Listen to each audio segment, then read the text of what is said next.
Help me to reach 2,000 subscribers. The sound that tore through the house was not loud. It was not dramatic. It was a single sharp gasp that escaped my throat the moment I saw the message glowing on my husband's unlocked phone. A single sentence. A single truth. A single cut straight through my chest. I am counting the hours until I can have you again.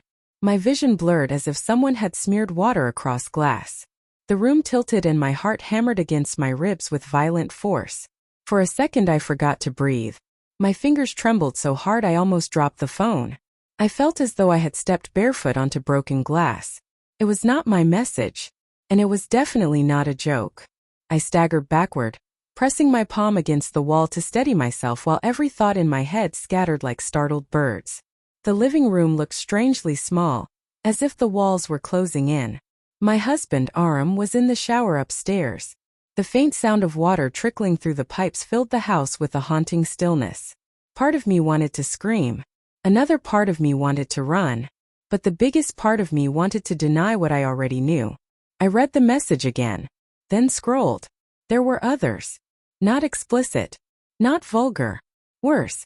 They were intimate. She had written about missing the way he touched her. He had written about thinking of her while lying beside me. They talked about memories they should not have. They talked about moments they had no right to share. They talked about a future that did not include me. My stomach twisted. My knees nearly buckled. How long had I been failing to see what was right in front of me? Why had I laughed 2 nights ago when I joked to him about my ex being better in bed? Why had I ignored the strange silence he gave in return? I closed the message. My reflection stared back at me from the dark screen. My eyes were wide, glassy, frightened. I looked like someone I did not recognize.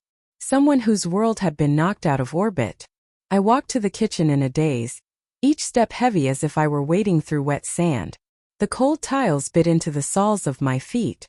I tried to breathe slowly, but my breaths came in shallow bursts that scraped the inside of my throat. Footsteps creaked upstairs. The shower switched off. My pulse surged. When Aram came down, his hair damp and his face relaxed, he looked so normal that something inside me snapped. How could he look so calm? So ordinary? How could he be living 2 separate lives with such practiced ease? He smiled at me. A warm, familiar smile. And I felt sick. "You are quiet," he said gently. I held the phone out to him. I did not speak. My voice felt trapped behind a wall of grief. He frowned slightly, confused. Then he looked at the screen. The transformation in his expression was instant. His face paled.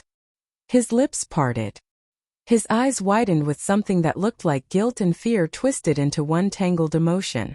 "Let me explain," he whispered. Those 3 words set fire to every nerve in my body. "Explain what?" I asked. My voice was low, trembling, unfamiliar even to myself.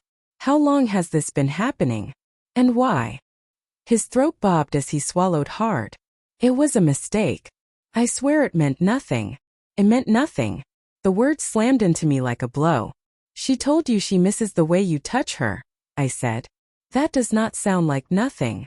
He ran both hands through his hair, pacing in small frantic steps like a man trapped in a shrinking room. "It started months ago. It was emotional. I did not think it would go anywhere. I felt ignored. You were distant. We were arguing so much. I was weak. Weak. The most cowardly shield anyone has ever tried to hide behind.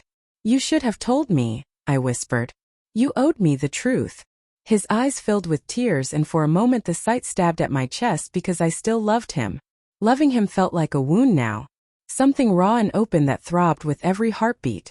"I never wanted to hurt you," he said, voice cracking. "But you did," I replied. Silence fell between us. Heavy. Suffocating. Unforgiving. I walked past him to the window. Outside, the street glowed faintly under the dim orange lamps. A stray dog barked in the distance. The world kept moving, unaware that mine had been shattered. I pressed a hand to my stomach as a sudden wave of nausea rolled through me. My thoughts spiraled. Memories flashed across my mind. Birthdays. Road trips. Late-night arguments. Late-night cuddles. Promises whispered in the dark. All of it suddenly felt like a beautifully decorated lie.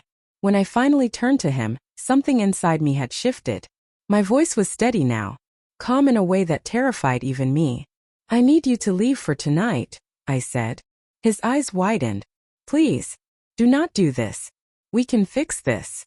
I shook my head slowly. "Not tonight. Not now. I need space. I need my heart to stop bleeding before I can even think."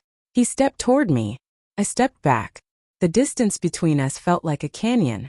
Minutes later, the door closed behind him. The house went still. Completely still. I sank to the floor, hugging my knees to my chest. Tears streamed down my face, hot and relentless. My sobs echoed softly in the empty room. Yet beneath the pain, beneath the heartbreak, beneath the devastation, a quiet thought surfaced. I had not lost myself. He had lost me. And for the first time that night, I finally felt something other than pain. I felt clarity.